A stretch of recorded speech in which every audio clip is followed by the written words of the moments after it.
Hello friends, ಇವತ್ ನಾನು explain ಮಾಡ್ತಾ ಇರೋ ಸಿನಿಮಾ ಕಡೈಸಿ ಉಲಗ ಪೋರ್ ಅಂತ. ನಾವು first world war, second world war ಬಗ್ಗೆ ಕೇಳಿರ್ತೀವಿ. ಆದ್ರೆ ಥರ್ಡ್ ವರ್ಲ್ಡ್ ವಾರ್ ನಡೆದ್ರೆ ಹೇಗಿರ್ಬಹುದು ಅಂತ ಫಿಕ್ಷನ್ ಅಲ್ಲಿ ಹೇಳಿರೋ ಸಿನಿಮಾನೇ ಈ ಕಡೈಸಿ ಉಲಗ ಪೋರ್. ಈ ಸಿನಿಮಾದಲ್ಲೇ ಒಂದು ಡೈಲಾಗ್ ಇದೆ: ಪ್ರಪಂಚವೇ ನಾಶ ಆಗುವಂತ ಒಂದು ಯುದ್ಧ ನಡೆದು ಅದ್ರಲ್ಲಿ ಯಾರಾದ್ರೂ ಒಬ್ಬ ಮನುಷ್ಯ ಬದುಕುಳಿದು ಬಿಟ್ರೆ ಅವನಿಗೆ ತುಂಬಾ ಚೆನ್ನಾಗ್ ಅರ್ಥ ಆಗುತ್ತೆ, ಈ ಜಗತ್ನಲ್ಲಿ ಯಾವುದು ಜಾತಿ, ಧರ್ಮ, ಭಾಷೆ, ಬಣ್ಣ, ಆಸ್ತಿ ಯಾವುದು ಬೇಕಾಗಲ್ಲ, ಬೇಕಾಗೋದು ಒಬ್ಬ ಮನುಷ್ಯತ್ವ ಮಾತ್ರ ಅಂತ. ಅದೇ ಈ ಸಿನಿಮಾ. ಸರಿ, ಜಾಸ್ತಿ ಡ್ರ್ಯಾಗ್ ಮಾಡೋದು ಬೇಡ, ಬನ್ನಿ ಸಿನಿಮಾ ಒಳಗೆ ಹೋಗೋಣ. ಸಿನಿಮಾ ಸ್ಟಾರ್ಟಿಂಗ್ ನಲ್ಲಿ ಒಂದು ವಾಯ್ಸ್ ಓವರ್ ನಲ್ಲಿ ಹೇಳ್ತಾರೆ, ಈ ಬ್ರಹ್ಮಾಂಡದಲ್ಲಿ ಎಷ್ಟೇ ಗ್ಯಾಲಕ್ಸಿಗಳು, ಗ್ರಹಗಳು, ನಕ್ಷತ್ರಗಳು ಇದ್ರೂ ಭೂಮಿ ಈ ಬ್ರಹ್ಮಾಂಡದಲ್ಲೇ ಒಂದು ಅದ್ಭುತ ಸ್ಥಳ. ಪ್ರಪಂಚ ಆರಂಭವಾದ ದಿನಗಳಿಂದ ಭೂಮಿಯನ್ನ ತುಂಬಾ ಜೀವಿಗಳು ಆಳಿವೆ. ಅವು ಒಂದು ದಿನ ನಾಶ ಕೂಡ ಆಗಿವೆ. ಆದ್ರೆ ಪ್ರಾಣಿಗಳು ಆಹಾರಕ್ಕೋಸ್ಕರನೋ ಜಾಗಕ್ಕೋಸ್ಕರನೋ ಒಂದಕ್ಕೊಂದು ಸಾಯಿಸಿದ್ರು, ಆಸೆಗೋಸ್ಕರ ಯಾರನ್ನೂ ಸಾಯಿಸಿಲ್ಲ. ಒಂದು ಜೀವಿಯನ್ನ ಬಿಟ್ಟು, ಮನುಷ್ಯ ತನ್ನ ಬುದ್ಧಿವಂತಿಕೆಯಿಂದ ವಿಜ್ಞಾನವನ್ನ ಕಂಡಿಡ್ದ. ಅದರ ಮೂಲಕ ಆಯುಧಗಳನ್ನ ಕಂಡಿಡ್ದ.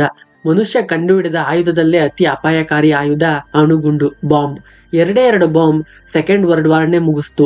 ಪ್ರಪಂಚ ನಾಶ ಆಗೋಗುತ್ತೆ ಅಂತ ಎಲ್ಲಾ ದೇಶಗಳು ಸೇರಿ 1945 ಅಕ್ಟೋಬರ್ 24 UN ಸಭೆಯನ್ನ ನಿರ್ಮಾಣ ಮಾಡಿದ್ರು. ಆದ್ರೆ ಅದೇ ಅಕ್ಟೋಬರ್ 24, 2028ರಲ್ಲಿ UN ಸಭೆಯಿಂದ ರಷ್ಯಾ, ಚೀನಾ ಮತ್ತು ಇನ್ನೂ 72 ದೇಶಗಳು ಹೊರಗೆ ಬಂದು ದಿ ರಿಪಬ್ಲಿಕ್ ಅನ್ನೋ ಒಂದು ಹೊಸ ಒಕ್ಕೂಟವನ್ನ ಮಾಡಿದ್ರು.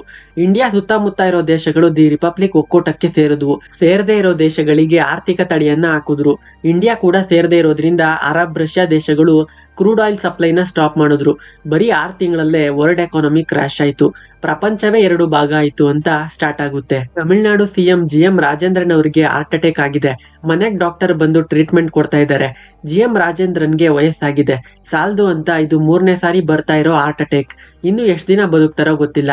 ಆದ್ರೆ ಸಾಯೋಕ್ ಮುಂಚೆ ತನ್ನ ಮಗಳನ್ನ CM ಮಾಡಬೇಕು ಅನ್ನೋದು ಇವರ ಆಸೆ. ಈ ಆಸೆ, ಉದ್ದೇಶ ಎಲ್ಲದಕ್ಕೂ ಮೂಲ ಕಾರಣ ನಟರಾಜ್ ಅನ್ನೋನು. ನಟರಾಜ್ GM ರಾಜೇಂದ್ರನ್ ಅವರ ಬಾಮೈದ. ಇವರು MLA ಆಗಿದ್ದಾಗ, MP ಆಗಿದ್ದಾಗ, ಕೊನೆಗೆ CM ಆಗೋವರೆಗೂ ಜೊತೆಗಿರೋ ಬೇನಾಮಿ. ಇವನು ತುಂಬಾ ಇನ್ಫ್ಲೂಯೆನ್ಸ್ ಇರೋ ವ್ಯಕ್ತಿ. CM ಆದ್ರೆ ಬರೀ ಪದವಿ ಸಿಗುತ್ತೆ, CM ಬೇನಾಮಿ ಆಗಿದ್ರೆ CM ಪದವಿ ಕೊಡೋ ದುಡ್ಡು, ಪವರ್ ಎಲ್ಲ ಸಿಗುತ್ತೆ ಅಂತ ನಂಬಿರೋನು. ಇವನು ತನ್ನದೇ ಆದ ಕಿಂಗ್ಡಮ್ ನ ಸೃಷ್ಟಿ ಮಾಡ್ಬೇಕು ಅಂತ ಅಂದ್ಕೊಂಡಿರೋನು. ಕಿಂಗ್ ಮೇಕರ್ ಆಗ್ಬೇಕು ಅಂತ ಇರೋನು. ಇವನೀಗ ಎಷ್ಟು ಪವರ್ಫುಲ್ ಅಂತ ಅಂದ್ರೆ ಯಾವುದೇ MLA, MP, CM ಸೀಟ್ ಕೂಡ ತಗೊಳ್ಳೋ ಅಷ್ಟು ಪವರ್ಫುಲ್. GM ರಾಜೇಂದ್ರನ್ ಮಗಳ ಹೆಸರು ಕೀರ್ತನ. ಅವಳಿಗೆ ಪಾಲಿಟಿಕ್ಸ್ ನಲ್ಲಿ ಇಂಟ್ರೆಸ್ಟ್ ಇಲ್ಲ. ಆದ್ರೆ ಅಪ್ಪ ನನ್ನ ನಂತರ ನೀನೇ ಈ ಜಾಗಕ್ಕೆ ಬರ್ಬೇಕು ಅಂತ ಇದ್ದಾರೆ. ಇವಳು ಅದಕ್ಕೆ ಒಪ್ಕೋತಾ ಇಲ್ಲ. ಆಗ ನಟರಾಜ್ ಕೀರ್ತನನ್ನ ಕರ್ಕೊಂಡೋಗಿ, ನೋಡಮ್ಮ, ನಿಮ್ ತಂದೆ ಇನ್ ಎಷ್ಟ್ ದಿನ ಬದುಕ್ತಾರೋ ಗೊತ್ತಿಲ್ಲ. ನಿಮ್ ಅಪ್ಪನ ಕೊನೆಯ ಒಂದೇ ಒಂದ್ ಆಸೆ ನಿನ್ನ CM ಮಾಡೋದು. ತಂದೆ ತಾಯಿ ಕೊನೆ ಆಸೆ ನೆರವೇರಿಸೋದು ಮಕ್ಕಳ ಕರ್ತವ್ಯ. ಅವ್ರ ಆಸೆ ನೆರವೇರಿಸು ಅಂತ ಹೇಳಿ ಕೊನೆಗೂ ಒಪ್ಸ್ತಾರೆ. ಅದೇ ರೀತಿ ತನ್ನ ಪಾರ್ಟಿ ಜನಗಳಿಗೆ ಕೀರ್ತನನ ಪರಿಚಯ ಮಾಡ್ಕೊಡ್ತಾರೆ. ಈಗ ಕೀರ್ತನ ಫ್ರೆಂಡ್ಸ್ ಜೊತೆ ಮಧುಮಲೈ ಟೈಗರ್ ರಿಸರ್ವ್ಗೆ, UN ಎನ್ವೈರನ್ಮೆಂಟ್ ಪ್ರೋಗ್ರಾಮ್ಗೆ ಅಂತ ಹೋಗಿರ್ತಾಳೆ. ಇಲ್ಲಿ ನಮ್ಗೆ ಸಿನಿಮಾ ಇರೋ ತಮಿಳ್ನ ತೋರಿಸ್ತಾರೆ. ತಮಿಳ್ ಒಬ್ಬ ಅನಾಥ ಚೆನ್ನೈನಲ್ಲಿ ಒಂದು ಆರ್ಫನೇಜ್ ನಲ್ಲಿ ಬೆಳೆದಿರ್ತಾನೆ. ಇಲ್ಲಿ ಒಬ್ಬ ವೈಲ್ಡ್ ಲೈಫ್ ಸ್ಪೆಷಲಿಸ್ಟ್ ಆಗಿದ್ದಾನೆ. ಇಲ್ಲಿಗೆ ಬಂದಿರೋ ಕೀರ್ತನ ಮತ್ತು ಅವಳ ಫ್ರೆಂಡ್ಸ್ಗೆ ಫಾರೆಸ್ಟ್ ಗೈಡ್ ಆಗಿರ್ತಾನೆ. ಅಲ್ಲಿ ಕೀರ್ತನಗೆ ತಮಿಳ್ ಮೇಲೆ ಪ್ರೀತಿ ಹುಟ್ಟುತ್ತೆ. ತಮಿಳ್ ಫೋನ್ ನಂಬರ್ನ ಇಸ್ಕೊತಾಳೆ. ಹಾಗೆ ಚೆನ್ನೈಗೆ ಬಂದ್ರೆ ನನ್ನ ಮೀಟ್ ಮಾಡಿ ಅಂತ ಹೇಳ್ತಾಳೆ. 3 ತಿಂಗಳ ನಂತರ ತಮಿಳ್ ಚೆನ್ನೈಗೆ ತನ್ನ ಫ್ರೆಂಡ್ಸ್ ನ ನೋಡೋಕೆ ಅಂತ ಬರ್ತಾನೆ. ಚಿಕ್ಕ ವಯಸ್ಸಿನಲ್ಲಿ ಇವರೆಲ್ಲ ಒಟ್ಟಿಗೆ ಒಂದೇ ಆರ್ಫನೇಜ್ ನಲ್ಲಿ ಬೆಳೆದಿರ್ತಾರೆ. ಅವರನ್ನ ನೋಡೋಕೆ ಬಂದಾಗ ಕೀರ್ತನನು ಮೀಟ್ ಮಾಡ್ತಾನೆ. ನಿಮ್ ಹತ್ರ ಒಂದು ವಿಷಯ ಕೇಳ್ಬೇಕಾಗಿತ್ತು. ನಮ್ ಹುಡುಗರು ನಾವಿದ್ದ ಆರ್ಫನೇಜ್ ನ ರಿನೋವೇಟ್ ಮಾಡಿದ್ದಾರೆ. ಅದನ್ನ ರೀಓಪನ್ ಮಾಡೋಕೆ ಯಾರಾದ್ರೂ ಸೆಲೆಬ್ರಿಟಿ ಬಂದ್ರೆ ಚೆನ್ನಾಗಿರುತ್ತೆ ಅಂತ ಅಂದ್ರು. ನನಗೆ ನಿಮ್ ಬಿಟ್ರೆ ಬೇರೆ ಯಾರು ಗೊತ್ತಿಲ್ಲ. ನೀವು CM ಬೇರೆ ಆಗ್ತಾ ಇದ್ದೀರಾ ಅಲ್ವಾ, ನಾಳೆ ಬಂದು ಓಮ್ ರೀಓಪನ್ ಮಾಡ್ತೀರಾ ಅಂತ ಕೇಳ್ತಾನೆ. ಕೀರ್ತನ ಪ್ರಪೋಸ್ ಮಾಡ್ತಾನೇನೋ ಅಂತ ಎಕ್ಸ್ಪೆಕ್ಟ್ ಮಾಡಿರ್ತಾಳೆ. ಕೊನೆಗೆ ಸರಿ ಆಯ್ತು ಬರ್ತೀನಿ ಅಂತ ಒಪ್ಕೋತಾಳೆ. ನೆಕ್ಸ್ಟ್ ಡೇ ಹೋಗಿ ರಿಬ್ಬನ್ ಕಟ್ ಮಾಡಿ ಓಮ್ ರೀಓಪನ್ ಮಾಡ್ತಾಳೆ. CM ಮಗಳು ಅಲ್ವಾ, ಅದರಿಂದ ಪಾರ್ಟಿ ಮೆಂಬರ್ಸ್ ಎಲ್ಲ ಅಲ್ಲಿಗೆ ಬಂದಿದ್ದಾರೆ. ಪೊಲೀಸ್ ಸೆಕ್ಯೂರಿಟಿ ಕೂಡ ಇದೆ. ರೀಓಪನ್ ಆದ್ಮೇಲೆ ತಮಿಳ್ ಜೊತೆ ಮಾತಾಡೋಕು ಬಿಡಲ್ಲ. ಪೊಲೀಸ್ ಎಲ್ಲ ತಮಿಳ್ ಮತ್ತು ಅವನ ಫ್ರೆಂಡ್ಸ್ ನ ತಡೆದು ಕೀರ್ತನನ ಕರ್ಕೊಂಡು ಹೊರಟೋಗ್ತಾರೆ. ಕೀರ್ತನಗೆ ತುಂಬಾ ಬೇಜಾರಾಗುತ್ತೆ. ಮತ್ತೆ ರಾತ್ರಿ ಬಂದು ತಮಿಳ್ನ ಮೀಟ್ ಮಾಡ್ತಾಳೆ. ನಾನ್ ನಿಮ್ಗೆ ತುಂಬಾ ಎಂಬಾರೇಸ್ ಮಾಡ್ಬಿಟ್ಟೆ, ಸಾರಿ. ನನ್ಗೆ ಪಾಲಿಟಿಕ್ಸ್ ನಲ್ಲಿ ಎಲ್ಲ ಇಂಟ್ರೆಸ್ಟ್ ಇಲ್ಲ. ನಾನು ಸ್ಟ್ರಕ್ ಆಗ್ಬಿಟ್ಟಿದೀನಿ. ಏನ್ ಮಾಡ್ಬೇಕನ್ನೋದೇ ಗೊತ್ತಾಗ್ತಾ ಇಲ್ಲ ಅನ್ನೋಕೆ ತಮಿಳ್ ಹೇಳ್ತಾನೆ, ನೀನು ಎಜುಕೇಶನ್ ಮಿನಿಸ್ಟರ್ ಆಗ್ತಾ ಇದ್ಯಾ, ಹಾಗೆಲ್ಲ ಮಾತಾಡ್ಬಾರ್ದು. ನಿನಗೆ ನಿನ್ ಪವರ್ ಏನು ಅಂತ ಗೊತ್ತಿಲ್ಲ. ಅಲ್ಲಿ ನೋಡು, ಅವನ ಹೆಸರು ಅಬು ಅಂತ, ತುಂಬಾ ಚೆನ್ನಾಗ್ ಓದೋ ಹುಡುಗ. ಆದ್ರೆ ಈ ಎಜುಕೇಶನ್ ಪ್ರೈವೇಟೈಸೇಷನ್ ಆದ್ಮೇಲೆ ದುಡ್ಡು ಕೊಟ್ರೆ ಕೊಟ್ರೆ ಎಜುಕೇಶನ್ ಸಿಗೋದು ಅನ್ನೋ ಪರಿಸ್ಥಿತಿ ಬಂದ್ಮೇಲೆ ಅವನ್ ಕೈಲಿ ಓದೋಕಾಗ್ಲಿಲ್ಲ. ಅಂತದ್ರಲ್ಲಿ ನಮ್ ನಾಡಿನಲ್ಲಿ ಎಷ್ಟು ಜನ ಅಬು ರೀತಿ ಕಷ್ಟ ಪಡ್ತಾ ಇರ್ತಾರೆ.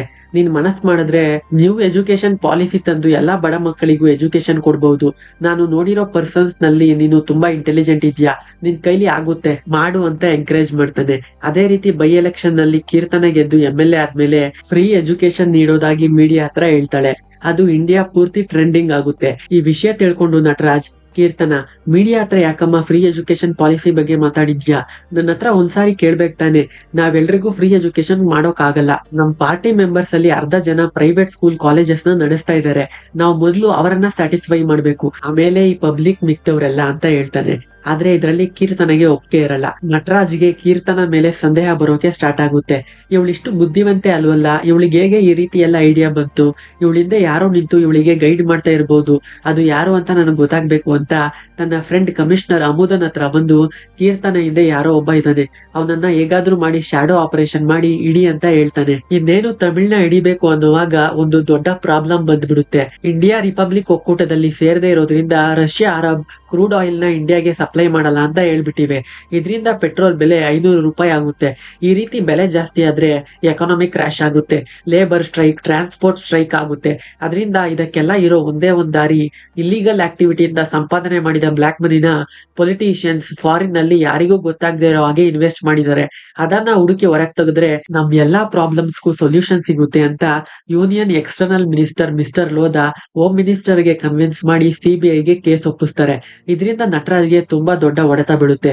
ಯಾಕಂದ್ರೆ ಸೆಂಟ್ರಲ್ ನಲ್ಲಿ ರಾಮಕೃಷ್ಣನ್ ಅಂತ ನಟರಾಜ್ ಕಡಿಯೋನೊಬ್ಬ ಎಕ್ಸ್ಟರ್ನಲ್ ಮಿನಿಸ್ಟರ್ ಆಗಿದ್ದಾಗ ಚೀನಾ ರಷ್ಯಾದಿಂದ ರೋಡ್, ಆಯಿಲ್, ಕನ್ಸ್ಟ್ರಕ್ಷನ್ ಅಂತ ಬರೋ ಡೀಲ್ ನ ಇವರಿಗೆ ಅಡ್ವಾಂಟೇಜ್ ಆಗುವ ಹಾಗೆ ಪಾಲಿಸಿ ಕ್ರಿಯೇಟ್ ಮಾಡಿ ಅದರಿಂದ ಇವರು ಸಂಪಾದನೆ ಮಾಡಿದ ಬ್ಲಾಕ್ ಮನಿ ಪೂರ್ತಿ ಈಗ ಆಪೋಸಿಟ್ ಪಾರ್ಟಿ ಶಿಪ್ಪಿಂಗ್ ಕಂಪನಿಯಲ್ಲಿ ಬಚ್ಚಿಟ್ಟಿರ್ತಾರೆ. ಇವರ ಬ್ಯಾಡ್ ಟೈಮ್ ಅನ್ನೋ ಹಾಗೆ ಇವಾಗ ಇರೋ ಎಕ್ಸ್ಟರ್ನಲ್ ಮಿನಿಸ್ಟರ್ ಮಿಸ್ಟರ್ ಲೋದಾ ಬ್ಲಾಕ್ ಮನಿನ ಕಂಡಿಡಿಯೋಕೆ ಅಂತ CBI ನ ಅಸೈನ್ ಮಾಡಿದ್ದಾನೆ. CBI ಚೆನ್ನೈಗೆ ಬಂದ್ರೆ ನಮ್ ಕತೆ ಮುಗೀತು ಅಂತ ನಾರ್ತ್ ಪೋರ್ಟ್ ಕಾನ್ಸ್ಟಿಟ್ಯೂನ್ಸಿಯಲ್ಲಿ ಹಿಂದಿ ತಮಿಳು ಜನಗಳು ಇರೋ ಜಾಗದಲ್ಲಿ ಗಲಭೆ ಉಂಟು ಮಾಡಿ ಸ್ಟೇಟ್ ನಲ್ಲಿ ಸೇಫ್ಟಿ ಇಲ್ಲ ಅಂತ 2 ದಿನ CBI ಇಲ್ಲಿಗೆ ಬರೋದನ್ನ ತಡೆದು ಬ್ಲಾಕ್ ಮನಿ ಇರೋ ತಮ್ಮ ಕಂಟೈನರ್ ನ ಹೊರಗ್ ತೆಗೆಯೋದು ನಟರಾಜ್ ಐಡಿಯಾ. ಹಾಗೆ ಚೆನ್ನೈನ ತುಂಬಾ ಜಾಗಗಳಲ್ಲಿ ಗಲಭೆ ಮಾಡಿಸ್ತಾನೆ. ಆದ್ರೆ ಈ ವಿಷಯ ಗೊತ್ತಿಲ್ಲದೆ ತಮಿಳ್ನ ನೋಡೋಕೆ ಅಂತ ಕೀರ್ತನ ಆ ಜಾಗಕ್ಕೆ ಬರ್ತಾಳೆ. ತಮಿಳ್, ನನಗೆ ಈ ಪಾಲಿಟಿಕ್ಸ್ ಎಲ್ಲ ಸೆಟ್ ಆಗ್ತಾ ಇಲ್ಲ, ನನಗೆ ಇದ್ಯಾವುದು ಬೇಡ, ನನಗೆ ನೀವು ಬೇಕು.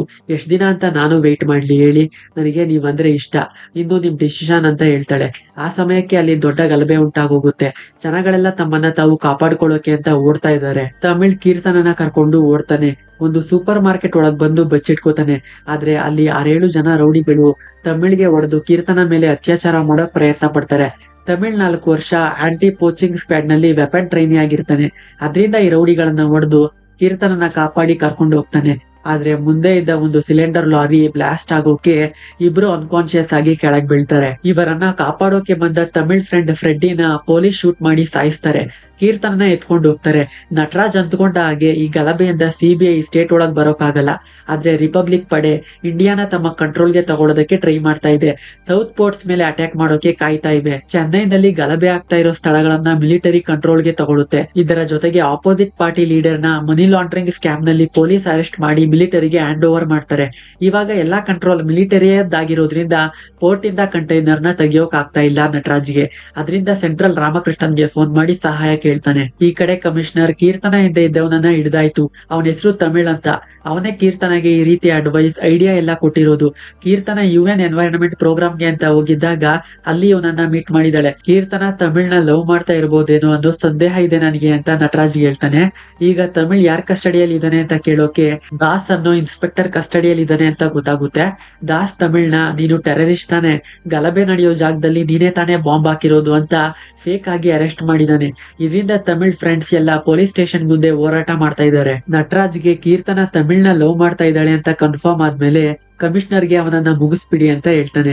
ಕಮಿಷನರ್ ಇನ್ಸ್ಪೆಕ್ಟರ್ ದಾಸ್ಗೆ ಫೋನ್ ಮಾಡಿ ಅವನ ಕೈಯಲ್ಲಿ ನಾನು ಟೆರರಿಸ್ಟ್ ಅಂತ ರಿಟರ್ನ್ ಸ್ಟೇಟ್ಮೆಂಟ್ ತಗೊಂಡು ಎನ್ಕೌಂಟರ್ ಮಾಡ್ಬಿಡಿ ಅಂತ ಹೇಳ್ತಾರೆ.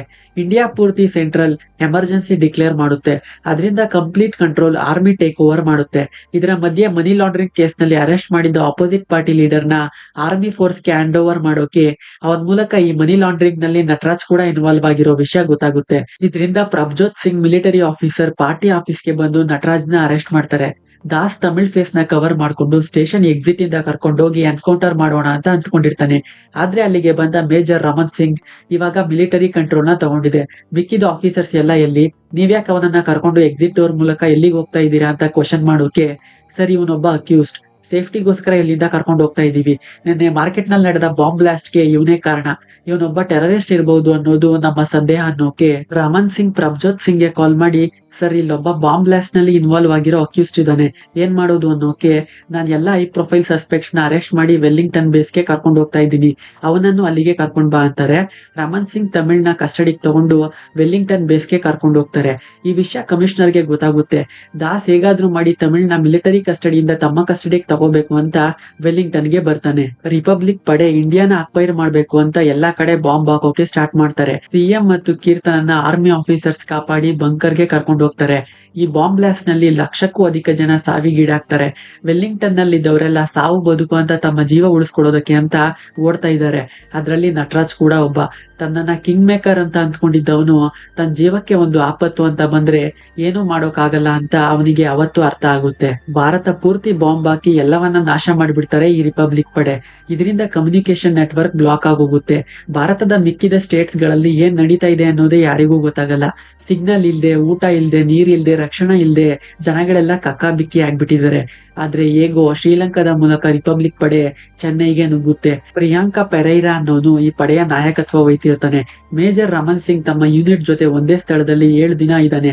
ಊಟ ಇಲ್ಲ, ಮೆಡಿಸನ್ಸ್ ಇಲ್ಲ. ಇದರಿಂದ ಬೇರೆ ಮಿಲಿಟರಿ ಬೇಸ್ಗೆ ಸಹಾಯ ಕೇಳಿ ರೇಡಿಯೋ ಸಿಗ್ನಲ್ ನ ಕಳಿಸ್ತಾನೆ. ಆದ್ರೆ ಪ್ರಿಯಾಂಕಾ ಪೆರೈರಾ ರೇಡಿಯೋ ಸಿಗ್ನಲ್ ನ ಟ್ರೇಸ್ ಮಾಡಿ ಇವರಿರೋ ಜಾಗವನ್ನ ತಿಳ್ಕೊಂಡು ಅಲ್ಲಿಗೆ ಬಂದು ರಮನ್ ಸಿಂಗ್ ಯೂನಿಟ್ ನೇ ಧ್ವಂಸ ಮಾಡಿಬಿಡ್ತಾನೆ. ರಮನ್ ಸಿಂಗ್ ನ ಮಾತ್ರ ಉಳಿಸಿ ಸಿಎಂ ಇರೋ ಕ್ಯಾಂಪ್ ಹತ್ರ ಕರ್ಕೊಂಡ್ ಬಂದು ಎಸೆದ್ ಬಿಟ್ಟು ಹೋಗ್ತಾನೆ. ಕಾರಣ ರಿಪಬ್ಲಿಕ್ ಎಲ್ಲಾ ಜನರನ್ನ ಸಾಯಿಸ್ತಾ ಇದೆ ಅಂತ ಸಿಎಂಗೆ ಗೊತ್ತಾಗ್ಲಿ, ಅವರು ರಿಪಬ್ಲಿಕ್ ನಲ್ಲಿ ಜಾಯಿನ್ ಆಗೋ ನಿರ್ಧಾರ ಮಾಡ್ಲಿ ಅಂತ.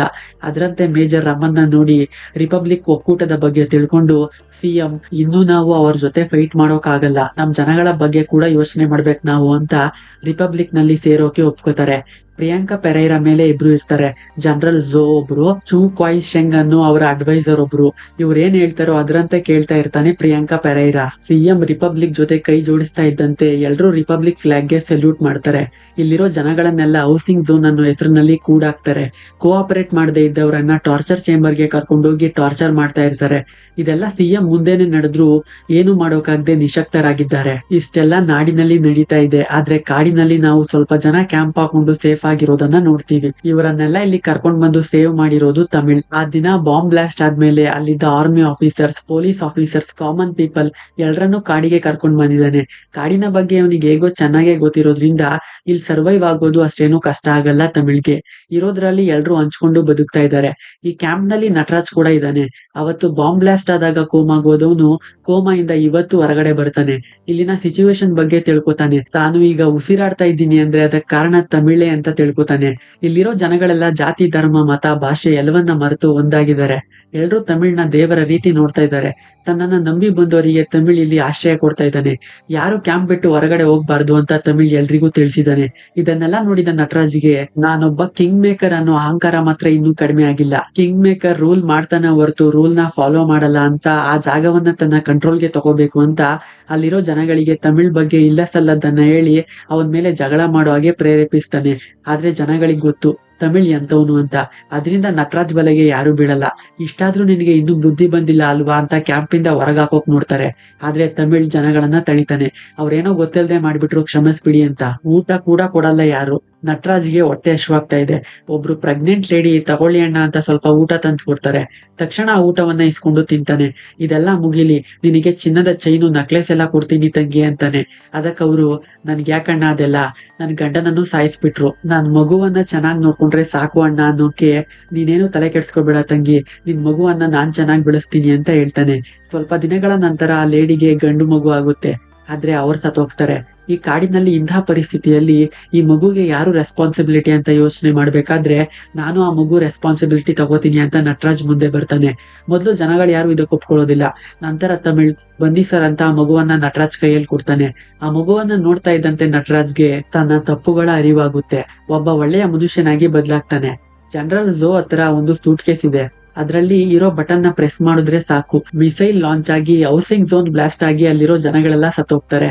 ಆ ರೀತಿ ಪ್ರೋಗ್ರಾಮ್ ಮಾಡಿದ್ದಾರೆ ಮಿಸೈಲ್ ನ. ಸಿಎಂ ರಾಜೇಂದ್ರನ್ ಅವರು ರಿಪಬ್ಲಿಕ್ಗೆ ಸರೆಂಡರ್ ಆದ್ಮೇಲೆ ಶ್ರೀಲಂಕಾ ಮತ್ತು ಭಾರತದ ಎಲ್ಲಾ ಸೈನಿಕರು ರಿಪಬ್ಲಿಕ್ ಸೈನಿಕರಾಗ್ತಾರೆ. ಜನರಲ್ ಝೋ ತಮ್ಮ ಹೊರದೇಶಗಳಲ್ಲಿರುವ ಕ್ಯಾಂಪ್ಗೆ ಕಾಂಟ್ಯಾಕ್ಟ್ ಮಾಡಿ ನಾವು ಸೌತ್ ಪಾರ್ಟ್ ನ ಅಕ್ವೈರ್ ಮಾಡಿದೀವಿ ಅಂತ ಇನ್ಫಾರ್ಮ್ ಮಾಡಬೇಕು. ಅದಕ್ಕೋಸ್ಕರ ಝೋಗೆ ಆಂಟೆನಾಗಳ ಅವಶ್ಯಕತೆ ಇದೆ.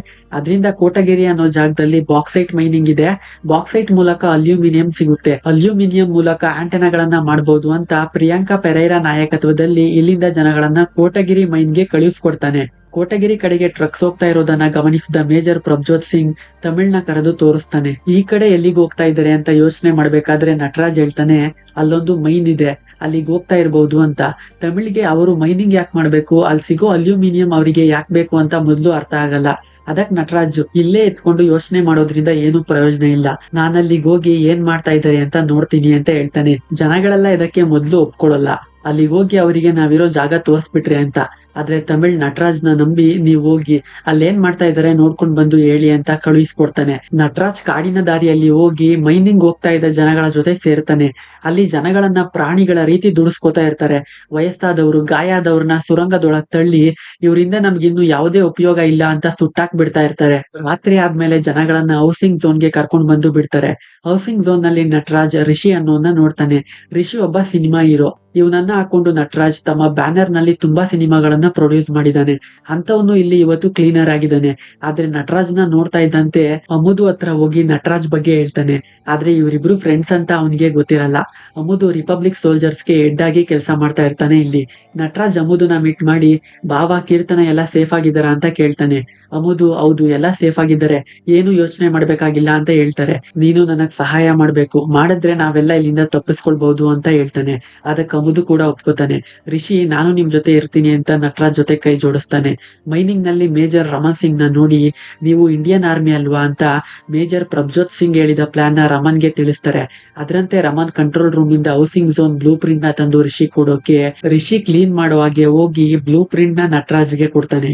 ಆ ಬ್ಲೂ ಪ್ರಿಂಟ್ ನ ತಕೊಂಡು ಅಮುದು ಸಹಾಯದಿಂದ ಅಲ್ಲಿಂದ ತಪ್ಪಿಸ್ಕೊಂಡು ನಟರಾಜ್ ಮತ್ತೆ ಕಾಡಿನ ದಾರಿಯಲ್ಲೇ ತಮಿಳ್ ಹತ್ರ ಬರ್ತಾನೆ. ಬ್ಲೂ ಪ್ರಿಂಟ್ ಇಟ್ಕೊಂಡು ತಮಿಳ್, ಮೇಜರ್ ಪ್ರಭ್ಜೋತ್ ಸಿಂಗ್, ಇನ್ಸ್ಪೆಕ್ಟರ್ ದಾಸ್ 3 ಜನ 3 ಟೀಮ್ ಆಗಿ ಸೆಪರೇಟ್ ಆಗಿ ನಾವು ಪ್ರಿಯಾಂಕಾ ಪೆರೈರಾನ ಇಟ್ಕೊಂಡು ಜನರಲ್ ಜೊತೆ ನೆಗೋಷಿಯೇಟ್ ಮಾಡಿ ಸ್ಲೇವ್ ಆಗಿ ಲಾಕ್ ಮಾಡಿರೋ ನಮ್ಮ ಜನಗಳನ್ನ ಬಿಡಿಸ್ಬೇಕು ಅನ್ನೋದು ತಮಿಳ್ ಪ್ಲಾನ್ ಆಗಿರುತ್ತೆ. ಅದರಂತೆ ರಿಪಬ್ಲಿಕ್ ಸೋಲ್ಜರ್ಸ್ ಊಟ ಮಾಡೋಕೆ ಮೆಸ್ ಹಾಲ್ಗೆ ಬರ್ತಾರೆ. ಅವರು ಊಟದಲ್ಲಿ ಈ ಮ್ಯಾಡ್ ಹನಿನ ಮಿಕ್ಸ್ ಮಾಡಿದ್ರೆ ಸಾಕು, ಅವರು 12 ಗಂಟೆ ಹುಚ್ಚರ ರೀತಿ ತಿರುಗಾಡ್ತಾರೆ. ಆ ಗ್ಯಾಪ್ ನಲ್ಲಿ ನಾವು ಅಲ್ಲಿಗೆ ನುಗ್ಬಹುದು ಅಂತ ಪ್ಲಾನ್ ಮಾಡ್ತಾರೆ. ಆದ್ರೆ ಕ್ವಶನ್ ಏನು ಅಂತ ಅಂದ್ರೆ ಇದನ್ನ ಯಾರು ಊಟದಲ್ಲಿ ಮಿಕ್ಸ್ ಮಾಡ್ತಾರೆ ಅಂತ. ಅದಕ್ಕೆ ನಟರಾಜ್ ಹೌಸಿಂಗ್ ಝೋನ್ ನಲ್ಲಿ ಎಲ್ಲಿಗ್ ಬೇಕಾದ್ರೂ ಹೋಗೋ ಒಬ್ಬ ನಮ್ ಕಡೆ ಇದ್ದಾನೆ, ಅವನು ಇದನ್ನ ಮಿಕ್ಸ್ ಮಾಡ್ತಾನೆ ಅಂತ ಮ್ಯಾಡನಿನ ರಿಷಿ ಕೊಟ್ಟು ಊಟದಲ್ಲಿ ಮಿಕ್ಸ್ ಮಾಡಿಸ್ತಾನೆ. ನಂತರ ತಮಿಳ್ ತನ್ನ ಟೀಮ್ ಜೊತೆ ಡ್ಯಾಮ್ ಮೂಲಕ ಮೇಂಟೆನೆನ್ಸ್ ಏರಿಯಾಗೆ ಬರ್ತಾರೆ. ದಾಸ್ ತನ್ನ ಟೀಮ್ ಜೊತೆ ಲೋಡಿಂಗ್ ಡಾಕ್ಗೆ ಅಮುದು ಎಲ್ಪ್ ಮೂಲಕ ಬರ್ತಾನೆ. ಮೇಜರ್ ಪ್ರಭ್ಜೋತ್ ಸಿಂಗ್ ಕಾಡಿನ ದಾರಿ ಮೂಲಕ ಹೌಸಿಂಗ್ ಝೋನ್ಗೆ ಬರ್ತಾರೆ. ಮೂವರು 3 ಕಡೆ ಅಟ್ಯಾಕ್ ಮಾಡ್ತಾರೆ. ತುಂಬಾ ಜನ ಊಟ ಮಾಡಿ ಹ್ಯಾಂಗ್ ಓವರ್ ನಲ್ಲಿ ಇರ್ಬೇಕಾದ್ರೆ ಇವರು ಇಲ್ಲಿ ಕೂಡಾಕಿದ್ದ ಜನಗಳನ್ನೆಲ್ಲ ಬಿಡಿಸಿ ಪ್ರಿಯಾಂಕಾ ಪೆರೈರಾ ಮತ್ತು ಇನ್ನೂ ಕೆಲವು ಮುಖ್ಯ ಸೋಲ್ಜರ್ಸ್ ನ ಇಟ್ಕೊಂಡು ತಮ್ಮ ಕ್ಯಾಂಪ್ಗೆ ಬರ್ತಾರೆ. ಆದ್ರೆ ಈ ಹೋರಾಟದಲ್ಲಿ ಪೆರುಮಾಳ್ ಅನ್ನೋರ್ನ ಕಳ್ಕೋಬೇಕಾಗಿ ಬರುತ್ತೆ. ಪ್ರಿಯಾಂಕಾ ಪೆರೈರಾ ತುಂಬಾ ಮುಖ್ಯವಾದವನು. ಇವನು 24 ಗಂಟೆಗೊಂದ್ಸಾರಿ ಹೆಡ್ ಕ್ವಾರ್ಟರ್ಗೆ ರಿಪೋರ್ಟ್ ಮಾಡ್ಬೇಕು, ಮಾಡ್ಲಿಲ್ಲ ಅಂತ ಅಂದ್ರೆ ದೊಡ್ಡ ಬಿಟಾಲಿಯನ್ನೇ ಅವನನ್ನ ಹುಡುಕೊಂಡು ಬಂದ್ಬಿಡುತ್ತೆ ಅಂತ ಅಮುದು ಹೇಳ್ತಾನೆ. ಮತ್ತೆ ಏನ್ ಮಾಡೋದು ಅಂತ ಯೋಚನೆ ಮಾಡ್ಬೇಕಾದ್ರೆ ಹುಲಿ ಪಾಂಡಿ ಅನ್ನೋನು ಪ್ರಿಯಾಂಕಾ ಪೆರೈರಾಗೆ ಶೂಟ್ ಮಾಡ್ತೀನಿ ಅಂತ ಭಯಪಡಿಸಿ ಹೆಡ್ ಕ್ವಾರ್ಟರ್ಗೆ ರಿಪೋರ್ಟ್ ಮಾಡ್ಸೋಣ ಅಂತ ಹೋಗಿ ನಿಜವಾಗ್ಲೂ ಗೊತ್ತಾಗದೆ ಶೂಟ್ ಮಾಡಿ ಸಾಯಿಸ್ಬಿಡ್ತಾನೆ. ಪ್ರಿಯಾಂಕಾ ಪೆರೈರಾನ ಹಿಡ್ಕೊಂಡು ನೆಗೋಷಿಯೇಟ್ ಮಾಡೋಣ ಅಂತ ಅಂದ್ಕೊಂಡಿದ್ದ ಪ್ಲಾನ್ ಕೂಡ ಇದರಿಂದ ಹಾಳಾಗುತ್ತೆ. ಈಗ ಏನ್ ಮಾಡೋದು ಅಂದಾಗ ತಮಿಳ್ ಮತ್ತೊಂದು ಐಡಿಯಾ ಹೇಳ್ತಾನೆ. ಆದ್ರೆ ಅದು ಅಷ್ಟೊಂದು ಈಸಿ ಆಗಿರಲ್ಲ, ಎಲ್ಲರ ಜೀವಕ್ಕೆ ಆಪತ್ತಿರುತ್ತೆ ಅದರಿಂದ. ಆದ್ರೂ ಅದನ್ನ ಎಕ್ಸಿಕ್ಯೂಟ್ ಮಾಡೋಣ ಅಂತ ಮುಂದಾಗ್ತಾರೆ. ಪ್ರಿಯಾಂಕಾ ಪೆರೈರಾ ಡೆಡ್ ಬಾಡಿನ ರಮನ್ ಸಿಂಗ್ ಜೊತೆ ಹೆಡ್ ಕ್ವಾರ್ಟರ್ಗೆ ಕಳಿಸ್ಕೊಡ್ತಾನೆ. ಜೊತೆಗೆ ಒಂದು ವಿಡಿಯೋ ಕೂಡ ಬಂದಿರುತ್ತೆ. ಆ ವಿಡಿಯೋದಲ್ಲಿ ತಮಿಳ್ ಮುಖಕ್ಕೆ ಬಟ್ಟೆ ಸುತ್ಕೊಂಡು ನೀವು ಬಂದಿರೋದು ಸೌತ್ ಇಂಡಿಯಾಗೆ, ಇಲ್ಲಿ ಎಲ್ರೂ ಈಕ್ವಲ್, ಅದನ್ನ ಮೀರಿ ನೀವು ನಮ್ಮನ್ನ ಗುಲಾಮರನ್ನಾಗಿ ಮಾಡ್ಕೋಬೇಕು ಅಂತ ಅಂದ್ಕೊಂಡ್ರೆ ಅವನಿಗಾದ ಗತಿಯೇ ನಿಮಗೂ ಆಗುತ್ತೆ ಅಂತ ವಾರ್ನಿಂಗ್ ಮಾಡ್ತಾನೆ. ಅದನ್ನ ಕೇಳಿ ಜನರಲ್ ಝೋ ಮತ್ತು ಚೂ ಕ್ವೈ ಶೆಂಗ್ಗೆ ತುಂಬಾ ಕೋಪ ಬರುತ್ತೆ. ಯಾರಿವನು, ಇವ್ನು ನಮಗ್ ಜೀವಂತವಾಗಿ ಬೇಕು ಅಂತ ಹೇಳ್ತಾರೆ. ಆದ್ರೆ ತಮಿಳ್ ಮೇಜರ್ ರಮನ್ ಸಹಾಯ ತಗೊಂಡು ರಿಪಬ್ಲಿಕ್ ಸೋಲ್ಜರ್ಸ್ ರಲ್ಲಿ ಒಬ್ಬರಾಗಿ ಬಂದು ಸೇರ್ಕೊಂಡಿದ್ದಾನೆ. ಸಿಎಂ GM ರಾಜೇಂದ್ರನ್ ಮತ್ತು ಕೀರ್ತನನ ಒಂದು ಹೈಲಿ ಸೆಕ್ಯೂರಿಟಿ ಜಾಗದಲ್ಲಿ ಇರ್ತಿರ್ತಾರೆ. ಅಲ್ಲಿಗೆ ನಟರಾಜ್ ಮತ್ತು ಅಮುದು ಬರ್ತಾರೆ. ಬಾವಾ, ಕೀರ್ತನ ನೀವಿಬ್ರು ಸೇಫ್ ಆಗಿದ್ದೀರಾ ಅಲ್ವಾ, ನಿಮ್ಗೇನು ಪ್ರಾಬ್ಲಮ್ ಇಲ್ಲ ಅಲ್ವಾ? ಕೀರ್ತನ ನೀನೇನು ಯೋಚನೆ ಮಾಡ್ಬೇಡ, ತಮಿಳ್ ಇನ್ನು ಜೀವಂತವಾಗೇ ಇದ್ದಾನೆ. ನಾನ್ ಜೀವಂತವಾಗಿರೋದಕ್ಕೂ ಅವನೇ ಕಾರಣ. ನೀನ್ ಅವನನ್ನ ನೋಡ್ಬೇಕಾ, ನನ್ ಜೊತೆ ಬಾ ಅಂತಾನೆ. ತಮಿಳ್ನ ನೋಡ್ಬೇಕು ಅನ್ನೋ ಆಸೆಯಲ್ಲಿ ಕೀರ್ತನ ಅಪ್ಪನ್ ಜೊತೆ ಸೇರಿ ನಟರಾಜ್ ಜೊತೆ ಹೆಡ್ ಕ್ವಾರ್ಟರ್ಗೆ ಬರ್ತಾಳೆ. ತಮಿಳ್ ಇಲ್ಲಿ ಹೆಡ್ ಕ್ವಾರ್ಟರ್ ನಲ್ಲಿ ಇದ್ದಾನೆ ಅಂತ ಜೀಪ್ ಲೈಟ್ ಆನ್ ಮಾಡಿ ಸಿಗ್ನಲ್ ಕೊಡೋಕೆ ಅಲ್ಲಿಗೆ ತಮಿಳ್ ಬರ್ತಾನೆ. ಆದ್ರೆ ಅವನು ಅಲ್ಲಿಗೆ ಬರ್ತಾ ಇದ್ದಂತೆ ಸುತ್ತ ರೈಫಲ್ ನ ಹಿಡ್ಕೊಂಡು ರಿಪಬ್ಲಿಕ್ ಸೋಲ್ಜರ್ಸ್ ತಮಿಳ್ಗೆ ಪಾಯಿಂಟ್ ಮಾಡಿ ನಿಲ್ತಾರೆ. ಜನರಲ್ ಜೋ ಮತ್ತು ಚೂ ಕ್ವಾಯಿಶೆಂಗ್ ಅಲ್ಲಿಗೆ ಬರ್ತಾರೆ. ಇವ್ರಿಗೆ ಹೇಗೆ ನಾನು ಇಲ್ಲಿರೋ ವಿಷಯ ಗೊತ್ತಾಯ್ತು ಅಂತ ನೋಡಿದ್ರೆ ನಟರಾಜ್ ಅವ್ರ ಜೊತೆ ಸೇರಿ ತಮಿಳ್ನ ಇಟ್ಕೊಟ್ಟಿದ್ದಾನೆ. ಮತ್ತೆ ತಮ್ಮ ಜನಗಳಿರೋ ಕಾಡಿನ ನಡುವೆ ಇರೋ ಕ್ಯಾಂಪ್ ಲೊಕೇಶನ್ ನ ರಿಪಬ್ಲಿಕ್ ಪಡೆಗೆ ತಿಳಿಸಿರ್ತಾನೆ. ತಮಿಳಿಗೆ ಒಡೆದು ಎಳ್ಕೊಂಡು ಹೋಗ್ತಾರೆ. ಸಿಎಂ ನಟರಾಜ್ಗೆ ಬೈತಾನೆ, ಏನ್ ಮಾಡ್ತಾ ಇದ್ಯಾ ನೀನು ಅಂತ. ಅದಕ್ ನಟರಾಜ್ ಹೇಳ್ತಾನೆ, ನಾನೇನೇ ಮಾಡಿದ್ರು ನಿಮ್ ಒಳ್ಳೆಯದಕ್ಕೆ ಅಂತ. ಸಿಎಂ ಇನ್ನು, ನಾನು ನೀವ್ ಹೇಳೋದನ್ ಯಾವ್ದನ್ನು ಕೇಳಲ್ಲ, ಜನಗಳು ನನ್ನ ನಂಬ್ತಾರೆ ಅಂತ ನನ್ ಕೈಲಿ ಮಾತಾಡ್ಸಿ ಜನಗಳಿಗೆ ನಂಬಿಕೆ ಕೊಟ್ಟು ನಿಮ್ ಸ್ವಾರ್ಥಕ್ಕೋಸ್ಕರ ಅವರನ್ನ ಗುಲಾಮರನ್ನಾಗಿ ಮಾಡ್ಕೋತೀರಾ ಅಂತ. ಅದಕ್ಕೆ ನಟರಾಜ್ ಹೇಳ್ತಾನೆ, ಜನರಲ್, ನಿಮ್ಗೇನು ಜನಗಳಿಗೆ ಭರವಸೆ ಕೊಡೋಕೆ ಒಬ್ರು ಬೇಕು. ಇಂಡಿಯಾದಲ್ಲಿ ಒಬ್ಬ ರಾಜ ಸತ್ರೆ ಅವ್ರ ಮಕ್ಕಳೇ ಮುಂದಿನ ರಾಜರು. ನೀವು ಸಿಎಂ ನ ಅರೆಸ್ಟ್ ಮಾಡಿ ಅವ್ರ ಏನ್ ಹೇಳ್ಬೇಕು ಅಂತ ಇದ್ದಾರೋ ಅದನ್ನ ನಾನು ಅವರ ಮಗಳು ಕೀರ್ತನ ಹೇಳೋ ಹಾಗೆ ಮಾಡ್ತೀನಿ, ಅದು ನನ್ ಜವಾಬ್ದಾರಿ ಅಂತ ಹೇಳ್ತಾನೆ. ನಟರಾಜ್ ಮಾತನ್ನ ನಂಬಿ ಜನರಲ್ ಒಂದು ಅವಕಾಶ ಕೊಡ್ತಾರೆ. ಹಿಡ್ಕೊಂಡು ಹೋಗಿದ್ದ ತಮಿಳಿಗೆ, ನಿನ್ ಉದ್ದೇಶ ಏನು ಹೇಳು, ಇಲ್ಲ ಅಂದ್ರೆ ನಮ್ ಸೋಲ್ಜರ್ಸ್ ನಿಮ್ ಕ್ಯಾಂಪ್ ನ ಹುಡುಕೊಂಡು ಹೋಗಿದ್ದಾರೆ, ಅವ್ರನ್ನೆಲ್ಲ ಸಾಯಿಸ್ಬಿಡ್ತಾರೆ ಅಂತ ಬ್ಲಾಕ್ ಮೇಲ್ ಮಾಡ್ತಾ ಇದ್ದಾನೆ. ಆದ್ರೆ ಇವರಿಗೆ ಇನ್ನೂ ಅರ್ಥ ಆಗದೆ ಇರೋದೇನು ಅಂತ ಅಂದ್ರೆ ಇದೆಲ್ಲ ತಮಿಳ್ ಪ್ಲಾನೇ ಅಂತ. ತಮಿಳ್ ಬೇಕು ಅಂತಾನೆ ಅರೆಸ್ಟ್ ಆಗಿ ನಟರಾಜ್ ನಾನ್ ಜನರಲ್ ನಂಬೋ ಹಾಗೆ ಮಾಡಿ ಅವ್ರ ಪ್ಲಾನ್ ನ ಬಾಯ್ ಬಿಡಿಸ್ಕೊಂಡು ನಂತರ ಇವನ ಗೇಮ್ ನ ಸ್ಟಾರ್ಟ್ ಮಾಡಿದ್ದಾನೆ. ಕ್ಯಾಂಪ್ ಹತ್ರ ರಿಪಬ್ಲಿಕ್ ಸೋಲ್ಜರ್ಸ್ ಬರ್ತಾರೆ ಅಂತ ತಮಿಳ್ಗೆ ಗೊತ್ತಿರೋದ್ರಿಂದಾನೇ ಕ್ಯಾಂಪ್ ಸುತ್ತಮುತ್ತ ಬಾಂಬ್ ಇಟ್ಟಿರ್ತಾನೆ. ಅಲ್ಲಿಗೆ ಹೋದ ಎಲ್ರು ಬೂದಿ ಆಗೋಗ್ತಾರೆ. ಜನರಲ್ ಜೋ ಮತ್ತು Chu Kuaisheng missile launch plan ತಿಳ್ಕೊಂಡ್ಮೇಲೆ ಮೇಜರ್ ರಮನ್ಗೆ ಹೇಳಿರ್ತಾನೆ, ಮಿಸೈಲ್ ಇರೋ ಬಿಲ್ಡಿಂಗ್ ಕೆಳಗಡೆ ಮೆಟ್ರೋ ಸ್ಟೇಷನ್ ಇದೆ, ಆ ಮೆಟ್ರೋ ಒಳಗೆ ಬಾಂಬ್ ಇಟ್ಟು ಮಿಸೈಲ್ ಇರೋ ಬಿಲ್ಡಿಂಗ್ ನ ಬ್ಲಾಸ್ಟ್ ಮಾಡ್ಬಿಡಿ, ಆಗ ಇವರ ಪ್ಲಾನ್ ಡೆಸ್ಟ್ರಾಯ್ ಆಗುತ್ತೆ ಅಂತ. ಅದ್ರಂತೆ ಮೆಟ್ರೋ ಒಳಗೆ ಬಾಂಬ್ ಇಟ್ಟು ಮಿಸೈಲ್ ನ ಡೆಸ್ಟ್ರಾಯ್ ಮಾಡಿದ್ದಾರೆ. ಈ ಪ್ಲಾನ್ ಎಲ್ಲ ಇಂಪ್ಲಿಮೆಂಟ್ ಆಗ್ಲಿ ಅನ್ನೋದಕ್ಕೋಸ್ಕರ ತಮಿಳ್ ಇಲ್ಲಿಯವರೆಗೂ ಸೈಲೆಂಟ್ ಆಗಿರ್ತಾನೆ. ಇವಾಗ ಜನರಲ್ ಜೋನ ಸಾಯಿಸ್ತಾನೆ. ಅದನ್ನ ನೋಡಿ ಚೂ ಕ್ವಾಯಿಶೆಂಗ್ ಓಡೋಗ್ತಾನೆ. ಮೇಜರ್ ಪ್ರಭ್ಜೋತ್ ಸಿಂಗ್ ಈ ಬಿಲ್ಡಿಂಗ್ ಪೂರ್ತಿ ಬಾಂಬ್ ಇಟ್ಟಿರ್ತಾನೆ, ಯಾರೊಬ್ಬ ರಿಪಬ್ಲಿಕ್ ಸೋಲ್ಜರ್ ಉಳಿಬಾರದು ಅಂತ. ಸೆಲ್ಗಾಕಿದ್ದ GM ರಾಜೇಂದ್ರನ್ ಅವರನ್ನ ನಟರಾಜ್ ಬಿಡಿಸ್ಕೊಂಡು ಎಕ್ಸಿಟ್ ಮೂಲಕ ತಮಿಳ್ ಜೊತೆ ಬಿಲ್ಡಿಂಗ್ ಹೊರಗಡೆ ಬರ್ತಾನೆ. ಆದ್ರೆ ಬಿಲ್ಡಿಂಗ್ ಒಳಗಿದ್ದ ಚೂ ಕ್ವಾಯಿಶೆಂಗ್ ಬಿಲ್ಡಿಂಗ್ ಬ್ಲಾಸ್ಟ್ ಆಗಿ ಸತ್ತೋಗ್ತಾನೆ. ಟಿವಿಯಲ್ಲಿ ತಮಿಳ್ ಕಡೆಯವರು ಜನಗಳಿಗೆ ನೀವ್ ಯಾರು ರಿಪಬ್ಲಿಕ್ ಪಡೆಯನ್ನ ನೋಡಿ ಭಯ ಪಡ್ಬೇಡಿ, ನಾವೆಲ್ಲ ನಿಮ್ ಜೊತೆ ಇದೀವಿ ಅಂತ ಧೈರ್ಯ ಕೊಡ್ತಾರೆ. ಅದ್ರಂತೆ ಜನಗಳು ತಮ್ಮ ಜಾಗದಲ್ಲಿದ್ದ ರಿಪಬ್ಲಿಕ್ ಸೈನಿಕರನ್ನ ಭಯ ಬಿಟ್ಟು ಕೊಂದು ತಮ್ಮ ಸ್ವತಂತ್ರವನ್ನ ಪಡಿತಾರೆ. ರಿಪಬ್ಲಿಕ್ ಬಲ ಜನಗಳ ಭಯ ಆಗಿರುತ್ತೆ. ಆದ್ರೆ ಈಗ ಜನಪಡೆಯೇ ಭಯ ಬಿಟ್ಟು ಮುಂದೆ ಬಂದಿದ್ರಿಂದ ಅವರ ಮುಂದೆ ಯಾವ ಪಡೆಯೂ ನಿಲ್ಲೋಕ್ ಸಾಧ್ಯ ಆಗ್ಲಿಲ್ಲ. ಸಿಗ್ನಲ್ ಕಮ್ಯುನಿಕೇಶನ್ ಬ್ಲಾಕ್ ಆಗಿರೋದ್ರಿಂದ ಭಾರತದ ಮಿಕ್ಕಿದ ರಾಜ್ಯಗಳಲ್ಲಿ ಏನಾಗಿದೆ ಅನ್ನೋದು ಇಲ್ಲಿರೋ ಜನಗಳಿಗೆ ಗೊತ್ತಿಲ್ಲ. ಈ ಪರಿಸ್ಥಿತಿ ಅವರಿಗೆ 3ನೇ ಮಹಾಯುದ್ಧದಂತೆ ಅನ್ಸುತ್ತೆ.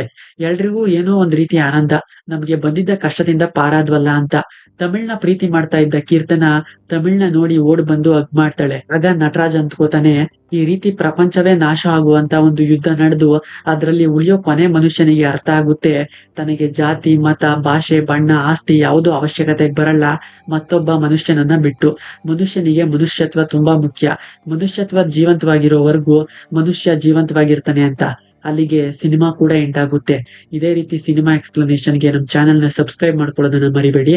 ಮತ್ತೆ ಇನ್ನೊಂದು ಸಿನಿಮಾ ಜೊತೆ ಸಿಗ್ತೀನಿ. ಅಲ್ಲಿಯವರೆಗೆ ಟೇಕ್ ಕೇರ್ ಅಂಡ್ ಬಾಯ್.